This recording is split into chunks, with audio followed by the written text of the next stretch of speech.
রাহুল দ্রাবিড়ের উত্তরসূরি হিসেবে দীর্ঘদিন ধরেই শোনা যাচ্ছিল গৌতম গম্ভীরের নাম। শেষ পর্যন্ত তাই হলো।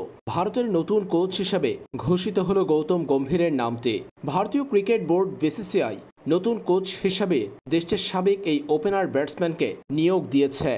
গৌতম গম্ভীরকে দায়িত্ব দেওয়ার কথা মঙ্গলবার সামাজিক যোগাযোগ মাধ্যমে নিশ্চিত করেছে ভারতীয় ক্রিকেট বোর্ডের সচিব জয় শাহ। বোর্ডের পক্ষ থেকে আগেই বলা হয়েছিল, নতুন কোচের সঙ্গে চুক্তি হবে ৩.৫ বছরের। ৩ সংস্করণে ২০২৭ সালের ডিসেম্বর পর্যন্ত দায়িত্ব পালন করবেন গৌতম গম্ভীর।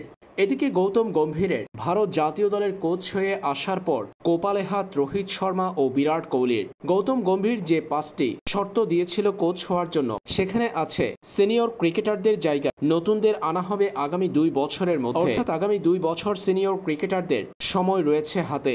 এছাড়াও বিরাট কোহলির সঙ্গে খুব ভালো সম্পর্ক নেই গৌতম গম্ভীরের। রোহিত শর্মারও বয়স হয়েছে, তাই আগামী চ্যাম্পিয়ন্স ট্রফিতেই যে বিরাট রোহিতকে দেখা যাবে সেটা নিয়ে অনিশ্চয়তা তৈরি হয়েছে। গৌতম গম্ভীরের কোচ হয়ে আসার কারণে ভারতের সিনিয়র ক্রিকেটারদের কপালে চিন্তার ভাঁজ।